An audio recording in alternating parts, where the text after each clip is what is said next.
Been there, done that, done that, done that.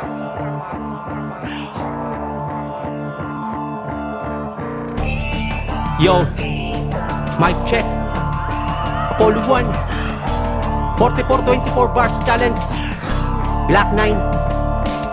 Bigla na naman napasulat sa kapiraso ng papel na marinig ang challenge na bago ni Aristotle. Halika at alamin ang kwento ng isang makata gamit aking talento na tinuri kong sandata. Mula sa pulpa lamang ng nako ay magbalak, tumungtong sa entablado kahit di pa nakagaya.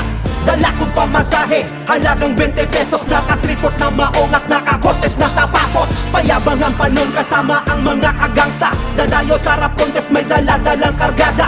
Di alintana ang panganib na nag-aabang, napaaway din kami dyan sa may kupang at alabang.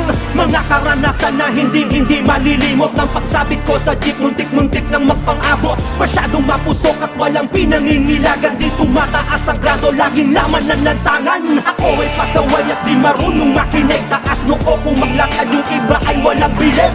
Damit na maluwag at lawlaw ko na pantalon, yan ang aking kasuotan ng mga panahon na yon. Mga panahon na sa kaset pa ko nakikinig at puro tape pa lang noon, marami nang naririnig. Sila ang pinagugutan kaya ako nagsulat, maraming beses nilamukos ang papel sabay sibat. Ilan dyan sikat na rapper aking iniidolo, pinapatugtog ang kanta aking kinakabisago. Di ko binalewala, inalagaan ng talento kahit may pagkatamad at mga pangit na komento. Nagpatuloy sa paglalakbay, iba't iba ang grupo na aking nakasama hanggat ako ay nakatsyempo. Sa mura kong edad ay mas lalo pang gumaling, sa paglipas ng panahon ay mas lalo pang tumalim. Nakilala si estilo sa balita underground, hanggang ngayon di matibag bitbit namin ng aming crowd. Napabilang sa tunggalo, nasungkit ko ang tropeo, hawak-hawak ang mikropono, kaliwat ka ng tao. Lakasan ng loob at pakapalan ng mukha, hindi uso magsawalang tibo sa gilid mahiya. Ipakita mo kung sino ka, wag kang panghihinaan, pagkat darating ang araw ikaw din nangahangaan. Pagsikapan ng mabuti, tuloy mo lang ang pangarap kahit na walang pumapansin sa'yo sa tinataha. Sa landas wag mo sayangin mga pagkakataon, ni pagkakaloob din sa'yo pagdating ng panahon.